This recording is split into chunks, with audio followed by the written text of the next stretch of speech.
ពេលដែលយើងនិយាយអំពីជំនឿជួនកាលយើងគិតថាវាជាការងាយស្រួលនៅក្នុងការទទួលជឿលើព្រះយេស៊ូវគ្រីស្ទហើយកិច្ចការនោះត្រូវបានបញ្ចប់យើងមិនបាច់គិតអ្វីផ្សេងទៀតក្រៅពីគ្រាន់តែគិតថាខ្ញុំជឿលើព្រះយេស៊ូវគ្រីស្ទប៉ុន្តែខ្ញុំចង់ឲ្យលោកអ្នកទាំងអស់គ្នាដឹងថាជំនឿមិនមែនជាព្រឹត្តិការណ៍មួយដែលកើតឡើងហើយត្រូវបានបញ្ចប់នោះទេប៉ុន្តែវាជាដំណើរការដែលយើងត្រូវបន្តទៅរហូតដល់លើកយើងលាចាកចេញពីលោកនេះជំនឿវាចាប់ផ្ដើមងាយស្រួលប៉ុន្តែការរក្សាវាឲ្យនៅតែជាប់គង់វង្សនៅក្នុងជីវិតរបស់យើងប្រហែលវាពិបាកបន្តិចក៏ប៉ុន្តែដោយសារមានជំនួយចេញពីព្រះវិញ្ញាណបរិសុទ្ធដែលព្រះអង្គបានបញ្ជូនមកគង់នៅក្នុងជីវិតរបស់យើងជួយយើងឲ្យយើងអាចរក្សាជំនឿរបស់យើងហើយឲ្យជីវិតរបស់យើងកាន់តែមានគុណភាពល្អសម្រាប់បម្រើកិច្ចការរបស់ព្រះនៅលើលោកនេះបើលោកអ្នកមានព្រះគម្ពីរលោកអ្នកសូមបើកទៅក្នុងព្រះគម្ពីរហេព្រើរជំពូកទី11ខទី3ដោយសារជំនឿយើងយល់ថាព្រះបន្ទូលរបស់ព្រះជាម្ចាស់បានបង្កើតពិភពលោកមកដូច្នេះអ្វីដែលយើងមើលឃើញមិនមែនកើតចេញមកពីអ្វីដែលមានរូបរាងនោះឡើយគម្ពីរបានបង្ហាញប្រាប់យើងថាដោយសារជំនឿយើងជឿជាក់ថាព្រះជាម្ចាស់ទ្រង់បានបង្កើតពិភពលោកនេះមកហើយវាពិតណាស់ដែលព្រះជាម្ចាស់ទ្រង់បានបង្កើតពិភពលោកនេះមកដោយសារព្រះគម្ពីរបានចែងយ៉ាងច្បាស់ពីរបៀបដែលព្រះជាម្ចាស់បានបង្កើតពិភពលោកនេះនិងពីសេចក្តីសន្យារបស់ព្រះជាម្ចាស់សម្រាប់ប្រជារាស្ត្រឬមនុស្សដែលព្រះអង្គបានបង្កើតមកគ្មានកន្លែងណាមួយឬក៏គ្មានព្រះណាមួយបានប្រកាសអំពីការបង្កើតពិភពលោកនេះទេពីព្រោះអ្វីដែលគេនិយាយចេញពីអ្វីដែលពួកគេខំព្យាយាមធ្វើប៉ុន្តែចំពោះព្រះជាម្ចាស់ព្រះអង្គបាននិយាយពីអ្វីដែលព្រះអង្គបានធ្វើកន្លងផុតមកដូច្នេះព្រះអង្គបានបង្កើតពិភពលោកហើយអ្វីដែលនៅលើពិភពលោកនេះក៏ជាអ្វីដែលព្រះជាម្ចាស់បានបង្កើតមកដែរព្រះអង្គបង្កើតពិភពលោកនេះក្នុងនាមព្រះអង្គជាព្រះដែលមនុស្សទាំងអស់ពិបាកនឹងមើលឃើញព្រះអង្គពីព្រោះយើងគិតថាឬគម្ពីរបានចែងយ៉ាងច្បាស់ថាព្រះអង្គជាព្រះវិញ្ញាណដូច្នេះពិបាកនៅក្នុងការដែលយើងអាចមើលឃើញព្រះអង្គប៉ុន្តែយើងមានអារម្មណ៍នៅក្នុងចិត្តរបស់យើងដឹងប្រកាសថាពិតជាមានព្រះជំនឿមិនទាស់នឹងការយល់ដឹងឬការដែលមានហេតុផលនោះឡើយប៉ុន្តែជំនឿយើងអាចប្រៀបធៀបទៅនឹងពន្លឺដែលបំភ្លឺភ្នែករបស់យើងនៅពេលខ្លះភ្នែករបស់យើងមើលមិនឃើញដោយសារតែភាពងងឹតឬដោយសារតែយើងមើលមិនដល់ប៉ុន្តែជំនឿប្រៀបបាននឹងពន្លឺដែលធ្វើឲ្យភ្នែកយើងមើលឃើញឧបមាថាពេលដែលលោកអ្នកចូលទៅក្នុងបន្ទប់មួយងងឹតលោកអ្នកនឹងមិនមើលឃើញអ្វីដែលនៅក្នុងបន្ទប់នោះទេពីព្រោះតែភាពងងឹតលោកអ្នកអាចគិតថា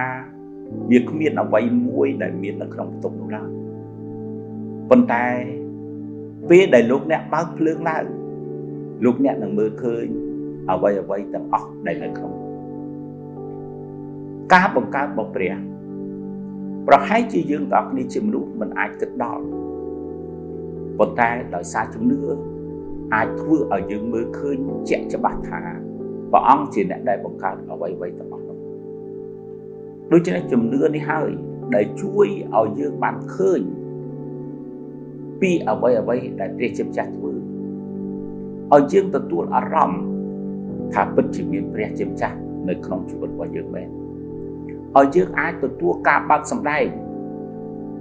និងការបង្ហាញពីព្រះជាម្ចាស់នៅអ្វីដែលយើងមិនបានដឹងនិងនៅអ្វីដែលយើងគិតឬយើងមិនយល់នៅក្នុងជីវិតរបស់យើងផ្ទាល់ដូច្នេះជំនឿប្រៀបបាននឹងពន្លឺបំភ្លឺភ្នែកយើងឲ្យមើលឃើញនៅក្នុងទីងងឹតឬក៏ក្នុងទីអាថ៌កំបាំងនៃភាពដ៏អស្ចារ្យដែលយើងទាំងគ្នាមិនដែលគិតដល់ឥឡូវយើងមើលពីការបាក់សម្ដែងរបស់ព្រះការបាក់សម្ដែងរបស់ព្រះគឺជាភាពអស្ចារ្យមួយដែលព្រះជាម្ចាស់បានធ្វើគឺឬក៏ភាពអស្ចារ្យរបស់ព្រះយេស៊ូវគ្រីស្ទយើងអាចនិយាយបានថាជាឫទ្ធានុភាពដែលគ្មានដែនកំណត់របស់ទ្រង់ផ្ទាល់ព្រះអង្គបានបើកសម្ដែងឲ្យយើងឃើញនៅអ្វីដែលយើងទាំងគ្នាមិនយល់និងនៅអ្វីដែលយើងទាំងគ្នាមិនដឹងដើម្បីបង្ហាញយើងឲ្យដឹងច្បាស់ថានោះគឺជាអ្វីដែលព្រះជាម្ចាស់ចង់ប្រាប់យើងចង់ឲ្យយើងដឹងនិងចង់ឲ្យយើងប្រព្រឹត្តតាមនៅក្នុងព្រះគម្ពីររ៉ូមចំពុកទី1ខទី19ដល់22ត្បិតអ្វីដែលមនុស្សលោកអាចស្គាល់ពីព្រះជាម្ចាស់នោះមានជាក់ច្បាស់នៅក្នុងចំណោមពួកគេហើយព្រោះព្រះអង្គបានសម្ដែងឲ្យគេឃើញលក្ខណៈដ៏ប្រសើរបំផុតរបស់ព្រះអង្គដែលមនុស្សលោកមើលពុំឃើញគឺឫទ្ធានុភាពដែលនៅស្ថិតស្ថេរអស់កលជានិច្ចក្តីឬឋានៈរបស់ព្រះអង្គជាព្រះជាម្ចាស់ក្តីព្រះអង្គបានសម្ដែងឲ្យគេឃើញតាំងពីដើមកំណើតពិភពលោកម្ល៉េះនៅពេលណាដែលគេរិះគិតអំពីស្នាមព្រះហស្ថរបស់ព្រះអង្គដូច្នេះគេពុំអាចដោះសារខ្លួនបានឡើយត្បិតយើងបានស្គាល់ព្រះជាម្ចាស់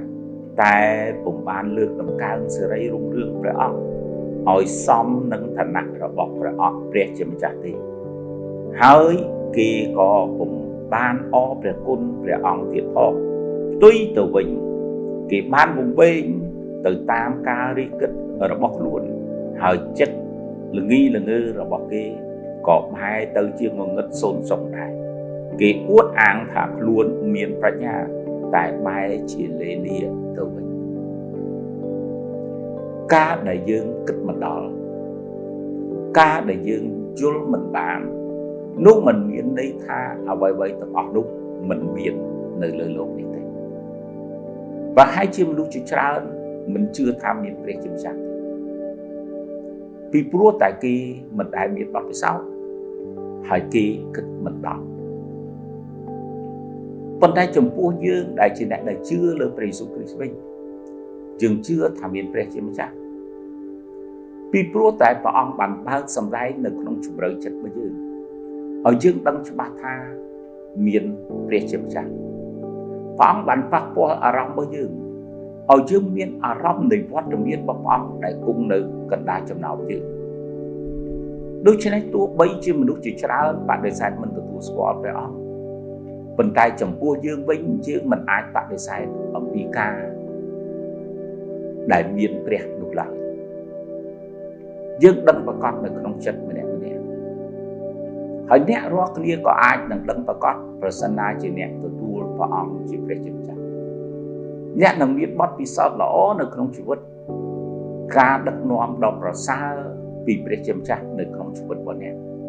នៅពេលដែលអ្នកបានទទួលព្រះអង្គជាព្រះជាម្ចាស់នៅក្នុងជីវិតខ្ញុំចង់ឲ្យលោកអ្នកទាំងគ្នាដែលជាអ្នកមិនជឿគួរតែសាកល្បងដើម្បីយកបទពិសោធន៍នេះនៅក្នុងជីវិតនោះលោកអ្នកនឹងឃើញអំពីការអស្ចារ្យដែលព្រះជាម្ចាស់នឹងធ្វើនៅក្នុងជីវិតរបស់អ្នកហើយអ្នកនឹងសរសើរបង្កើតទ្រង់ដែលជាព្រះដែលបានបង្កើតអ្វីទាំងអស់2យល់ពីយុទ្ធសាស្ត្រទល់នឹងការអាក្រក់ dương đăng hơi tha nơi lâu lúc ní miên ca ăn cọ chỉ ra đại ca miên nơi chung với dương miên ca ăn cọ khăn đại ca là đại dương mình bàn đồ đòi xa bia mình bàn bắt bó mà đòi dương to phần tay miên ca ăn cọ chỉ ra tiền đại ca là nơi chung với dương hai bắt bó mà đòi dương to bê đại dương sầm lăng mưa tất cả các nội đại ca là cứ dương sầm lăng mưa từ rút đại cầm bung tại thưa ở bắt bó mà đòi dương to dương mặt ban sầm lăng mưa từ nay để ăn cầm băng nơi bị còi hai ca để cả hiện tại thì đại dương sầm lăng mưa khơi tại áo vây để dương ai vừa khơi vào nó dương mặt ban cứt âm pi cật ta để nòm ở ca ca cọ nó dương mặt ban cứt bị ắt pol xây để kịp sòng cọt từ lư nẹt nút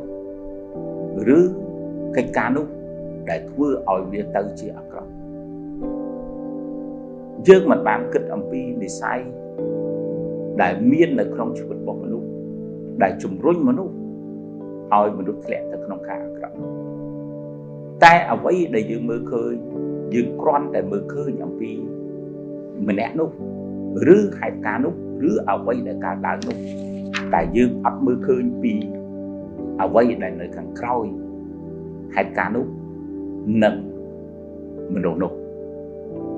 ดูชนะหายยืมวิธีใช้กรอนแต่ยืมสำหรับมือเอาไว้ได้เคยหน่อยdương mình ban sầm lăng mơ pi với cô rồi bảo vệ pi cả ta lại nóm ở cả đó rứ có pi ở vây đại chủng run ở cả cái cả đó miết khmei promenade đại cây trâu ấy chỉ vứt rồi bỏ qua bất chi lồng bạc mình đây có tay tại đã rước sông ra rước cầm bóng đã bay dọc từ lúc ta chi vợ phiếp rồi bỏ qua nơi tại khoác hàng chỉ riêng lọt ngày mùi còn khơi còn làm cái chán mùi hãy quát kết tha ta hãy chứ mình miễn đập lại được thế ta nẹt để chu lan luôn kể đạt là mục tiêu của kì hãy có trong ban con lan cái chán luôn và bây giờ tập tiền một con ai đừng lặp đủ con rồi một đọc bánh chạc rồi bỏ ở bụng một con tôi cho nên con ọt ban sông kì hãy con có vô con lúc tranh tận cá đây mình ban sông lúc hơi đại miền này thà lùi kì đôi cho nên đi cứ chưa cầm phong môi đã thung rồi bỏ con đời xa thì còn ọt ban đất rứ có chỉ vứt một con tay phải thử được cho rứ còn đâm tha kê nâng mình ỏi con từ bạn còn vô cả vô con vì để con vô đào trên tầng Jackie Sray ỏi con vô một bình để con khi khai đi có rốt ra thế cho nên nè để lấy chung vinh cũng chập đau khơi người chứ nó kia có chập đau Sray mình to khi thay chỉ sao rồi hô tờ đó lư đầu vào đó nè quạt khăn giặc khăn chiều mũi trao quạt chập đau đinh tam mình luôn tuốt bây giờ mình nó tầm lẹ con làm chả đủ cái đầu chào cái đầu tại quạt đánh nhau rồi hô tờ đó quạt đánh toàn hơi thẹn mình luôn mà chữ đuột cắt tí bông phốt vì để quạt đăng và quạt thả con tay chỉ còn làm mũi chặt quạt sau sẽ đa dạng khăn hãy đăng thả mà chăng té nút khi con đã đặt tăng nơi cầm mục đọc bấy ỏi mà được trô vô bác con là nơi cái lại kỳ vào đó hãy khi con đã sai ở mình nó dùng một tục tại khi mình bán đinh tam của mình đại nét đã mình tọa mô đổi xa tay mình đừng tìm một lại từng con ក៏ធ្វើការអាក្រក់ទៅលើក្មេងជួនកាលយើងក៏ដូចនោះដែរយើងមិនបានគិតអំពីមូលហេតុពិតប្រាកដដែលកើតពីការទាំងអស់នោះតែយើងគ្រាន់តែគិតពីបុគ្គលនោះដែលធ្វើកិច្ចការអាក្រក់នោះធ្វើឲ្យយើងមួម៉ៅហើយយើងតជន់ឬក៏ប្រឆាំងជាមួយបុគ្គលនោះនៅក្នុងព្រះគម្ពីរអេពីសូតចំពុកទី6ខទី12បានចែងថាត្បិតយើងមិនមែនតជន់ទល់នឹងមនុស្សទេគឺយើងតជន់ទល់នឹងវត្ថុស័ក្តិសិទ្ធិទល់នឹងអ្វីៗដែលមានអំណាចទល់នឹងមេទូលតាលើលោកីដ៏ងងឹតនេះហើយតយុទ្ធទល់នឹងឥទ្ធិពលអរូបីដ៏អាក្រក់ទាំងឡាយដែលនៅស្ថានលើដែរគម្ពីរបានចែងថាយើងមិនតយុទ្ធនឹងមនុស្សទេតែយើងតយុទ្ធនឹងការអាក្រក់ទាំងឡាយដែលនាំឲ្យមនុស្សព្រឹត្តការទាំងអស់ការសោកស្ដាយរបស់បុរសដែលវាយដំទៅលើក្មេងនោះគាត់ដឹងថាគាត់មានកំហុសដោយសារតែក្មេងនោះមិនគួរណាត្រូវវាយដំបែបនេះដូច្នេះអ្វីដែលគាត់មើលឃើញគាត់គ្រាន់តែមើលឃើញថាក្មេងនោះជាក្មេងអាក្រក់ហើយធ្វើឲ្យគាត់ប្រើហិង្សាឬប្រើកម្លាំងបាយដើម្បីវាយប្រដៅក្មេងប៉ុន្តែនៅពីក្រោយការទាំងអស់នោះមិនមែនជាការដែលគួរឲ្យថ្កោលទោសឬកាត់ចាប់កំហុសឬទទួលការវាយដំបែបខ្លាំងយើងតគ្នាយើងដឹងប្រកាសថា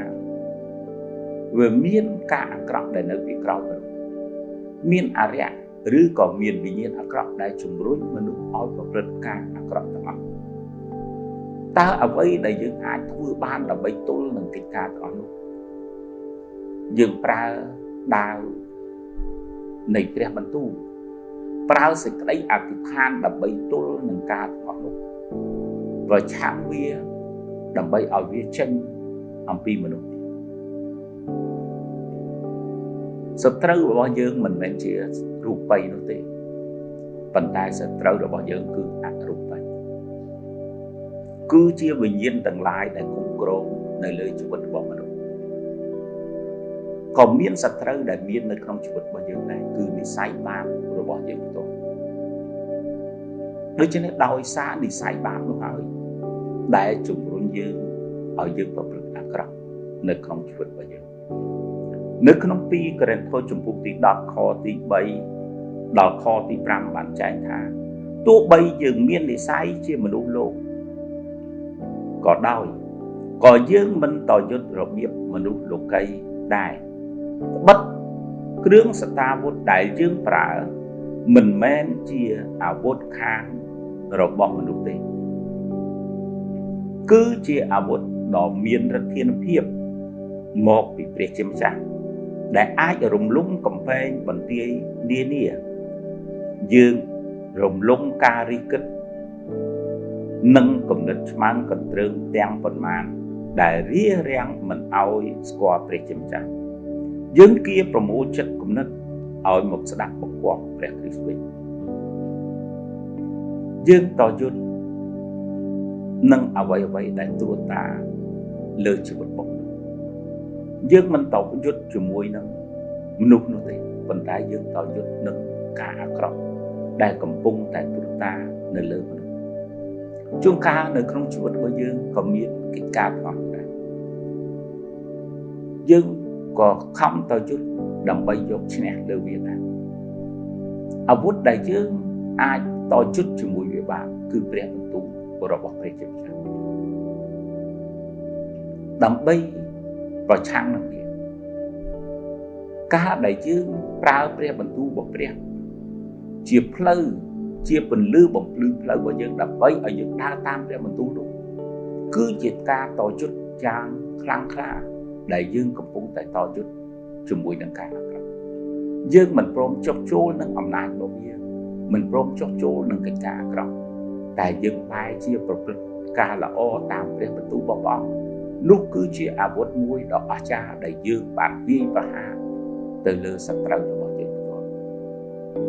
ហើយយើងកំពុងតែមានជ័យជំនះ ចំណុចទី3ការយកឈ្នះយើងដឹងប្រកាសថាយើងពេលដែលយើងទទួលព្រះយេស៊ូវគ្រីស្ទយើងជារបស់ព្រះអង្គ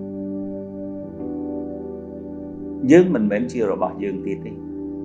តែយើងជារបស់ព្រះពីព្រោះយើងបានរួមស្លាប់ជាមួយព្រះគ្រីស្ទហើយពេលដែលយើងចាប់ដើមងើបចេញពីទឹកឡើងវិញយើងក៏មានជីវិតរួមជាមួយព្រះគ្រីស្ទដែរដូច្នេះជីវិតរបស់យើងថ្មីនេះជាជីវិតដែលមានព្រះយេស៊ូវគ្រីស្ទយើងជារបស់ព្រះអង្គយើងគួរតែដឹងអំពីអត្តសញ្ញាណរបស់យើងជារបស់ព្រះជាម្ចាស់មិនមែនជារបស់ការអាក្រក់នោះទេយើងជាបុត្ររបស់ព្រះអង្គមិនមែនជាបុត្ររបស់លោកីនេះទៀតទេដូច្នេះយើងគួរតែស្គាល់អត្តសញ្ញាណរបស់យើងឲ្យពិតប្រាកដដើម្បីឲ្យយើងអាចយកឈ្នះអ្វីដែលមិនល្អដែលចង់ជ្រៀតចូលមកក្នុងជីវិតរបស់យើងផ្ទាល់ពេលដែលយើងស្គាល់អត្តសញ្ញាណរបស់យើងនឹងធ្វើអ្វីដែលជាកិច្ចការរបស់បិតារបស់យើងផ្ទាល់យើងនឹងមិនដោះស្រាយបញ្ហាតាមរបៀបលោកីនោះទេតែយើងនឹងដោះស្រាយបញ្ហាតាមរបៀបព្រះគ្រីស្ទពីព្រោះយើងជារបស់ព្រះគ្រីស្ទដូច្នេះយើងគោរពតាមព្រះបន្ទូលរបស់ព្រះយើងធ្វើអ្វីៗទាំងអស់យើងដោះស្រាយបញ្ហាគឺតាមរបៀបព្រះអង្គផ្ទាល់ព្រះគ្រីស្ទជាអ្នកដែលសម្រេចលើជោគវាសនាជីវិតរបស់យើងព្រះគ្រីស្ទជាអ្នកដែលសម្រេចលើផលដែលត្រូវកើតមានឡើងយើងគ្រាន់តែប្រតិបត្តិតាមព្រះបន្ទូលរបស់ព្រះអង្គក្នុងកាឡាទីជំពូកទី2ខទី20បានចែងថាដូច្នេះមិនមែនខ្ញុំទៀតទេដែលរស់នៅគឺព្រះគ្រីស្ទទេតើដែលមានបច្ចុប្បន្នរស់នៅក្នុងរូបកាយខ្ញុំរីឯជីវិតដែលរស់ជាមនុស្សនាបច្ចុប្បន្នកាលនេះខ្ញុំរស់ដោយមានជំនឿលើព្រះបិតារបស់ព្រះជាម្ចាស់ដែលបានស្រឡាញ់ខ្ញុំនិងបានបូជាព្រះជន្មសម្រាប់ខ្ញុំយើងមិនរស់សម្រាប់បំណងចិត្តរបស់យើងទេតែយើងរស់សម្រាប់បំណងរបស់ព្រះយេស៊ូវគ្រីស្ទអ្វីៗទាំងអស់ដែលយើងធ្វើយើងចង់ធ្វើឲ្យគាត់ផាតីរបស់ព្រះយើងនឹងមិនធ្វើអ្វីដែលផ្ទុយពីបំណងផាតីរបស់ព្រះជាម្ចាស់ដែលនាំយើងឲ្យធ្លាក់ទៅក្នុងភាពអន្តរាយនោះឡើយវាពិតណាស់និស្ស័យបាបនៅតែលងយើងនៅតែជំរុញយើងឲ្យយើងប្រព្រឹត្តការអាក្រក់ប៉ុន្តែប្រសិនណាជាយើងនៅតែចុះចូលព្រះគ្រីស្ទយើងនឹងឈ្នះនិស្ស័យបាបដែលមាននៅក្នុងជីវិតរបស់យើងត្រូវចាំនៅក្នុងចិត្តថាខ្ញុំជារបស់ព្រះគ្រីស្ទខ្ញុំនឹងធ្វើអ្វីៗទាំងអស់ដើម្បីព្រះគ្រីស្ទឬតាមបំណងផាតីរបស់ព្រះខ្ញុំនឹងមិនធ្វើអ្វីទៅតាមចិត្តរបស់ខ្ញុំទៀតទេតែខ្ញុំនឹងធ្វើអ្វីទៅតាមបំណងផាតីរបស់ព្រះគ្រីស្ទផ្ទាល់ពីព្រោះព្រះគ្រីស្ទគឺជាម្ចាស់លើជីវិតរបស់ខ្ញុំហើយខ្ញុំពិតជាស្រឡាញ់ព្រះអង្គចង់លើកតម្កើងព្រះអង្គនៅក្នុងជីវិតរបស់ខ្ញុំផ្ទាល់ការទាំងអស់នោះហើយដែលជួយយើងឲ្យយើងអាចឈររឹងមាំជាគ្រឹះបរិស័ទអាចឈររឹងមាំនៅលើសេចក្តីជំនឿរបស់យើងហើយការនោះក៏ជាការជាប់គាប់បហាតីព្រះជាម្ចាស់ដែលធ្វើឲ្យយើងនៅតែឈរជាមួយព្រះអង្គជំនឿនឹងជួយយើងឲ្យយើងមានសេចក្តីសង្ឃឹមទោះបីជាយើងកំពុងតែប្រឈមនឹងបញ្ហាធ្ងន់ធ្ងរក៏ដោយប៉ុន្តែយើងនៅតែមានសេចក្តីសង្ឃឹមពីព្រោះតែជំនឿនោះឯងជំនឿបានបើកសម្ដែងឲ្យយើងឃើញអំពីបំណងផាតីរបស់ព្រះឃើញពីបច្ចេស្តារបស់ព្រះអង្គឃើញពីអ្វីដែលព្រះអង្គនឹងធ្វើនៅក្នុងជីវិតរបស់យើងផ្ទាល់ដូច្នេះការនេះជួយយើងឲ្យយើងនៅតែឈររឹងមាំជួយយើងឲ្យយើងនៅតែមានសេចក្តីសង្ឃឹមនៅក្នុងជីវិតរបស់យើងផ្ទាល់មនុស្សភាគច្រើនដែលគេអត់ជឿព្រះនៅពេលដែលគេជួបនឹងបញ្ហាធ្ងន់ធ្ងរនៅក្នុងជីវិតគេនឹងអស់សង្ឃឹមមានអ្នកខ្លះរហូតទៅដល់បញ្ចប់ជីវិតខ្លួនឯងខ្ញុំប្រាប់លោកអ្នកគ្មានអ្វីមួយដែលព្រះជាម្ចាស់ទ្រង់ដោះស្រាយមិនបាន ប្រហែលជាអ្នកកំពុងតែនៅក្នុងបញ្ហាមួយដ៏ធំសូមចាំមើលផ្លែចាំមើលស្អែកតើព្រះអង្គធ្វើអីនៅក្នុងជីវិតរបស់លោកចាំមើលថាតើបច្ចេស្តារបស់ព្រះអង្គនឹងដាក់នៅក្នុងជីវិតរបស់លោកអ្នកបែបណាកុំអាអស់សង្ឃឹមពីព្រោះជំនឿនៅក្នុងព្រះជាម្ចាស់មិនមែនជាជំនឿអស់សង្ឃឹមជំនឿនាំទៅរកសេចក្តីសង្ឃឹមបើលោកអ្នកនៅតែចូលរងំលោកអ្នកនឹងឃើញពីផលល្អកើតមានឡើងនៅក្នុងជីវិតរបស់លោកអ្នកក្នុងព្រះគម្ពីរកូរិនថូសខ្សែទី2ចំពោះ4ខទី16ដល់18បានចែងថាហេតុនេះហើយបានជាយើងមិនបាក់ទឹកចិត្តឡើយទោះបីរូបកាយរបស់យើងចេះតែទ្រុឌទ្រោមទៅក៏ដោយក៏ជំរឿចិត្តយើងកាន់តែចម្រើនឡើងជារៀងរាល់ថ្ងៃដែរត្បិតទុក្ខលំបាកបន្តិចបន្តួចដែលយើងជួបប្រទះម្ដងម្កាលនោះធ្វើឲ្យយើងមានសេរីរុងរឿងដ៏ប្រសើរលើកលុបជាសេរីរុងរឿងដែលស្ថិតស្ថេរអស់កលជានិច្ចដែលរកអ្វីមកព្រៀបផ្ទឹមពុំបានដូច្នេះយើងមិនចាប់អារម្មណ៍នឹងអ្វីដែលភ្នែកមើលឃើញឡើយគឺយើងចាប់អារម្មណ៍នឹងអ្វីដែលភ្នែកមើលមិនឃើញវិញត្បិតអ្វីដែលភ្នែកមើលឃើញនៅស្ថិតស្ថេរតែមួយរយៈប៉ុណ្ណោះតែអ្វីដែលភ្នែកមើលមិនឃើញនឹងនៅស្ថិតស្ថេរអកលជានិច្ចសូមព្រះជាម្ចាស់បានប្រទានពរដល់លោកអ្នកទាំងអស់គ្នាហើយសូមប្រគុណព្រះអង្គបានគ្រោបបាននិងប្រទានសេចក្តីសុខសាន្តដល់លោកអ្នកទាំងអស់គ្នាជួបគ្នាសប្តាហ៍ក្រោយ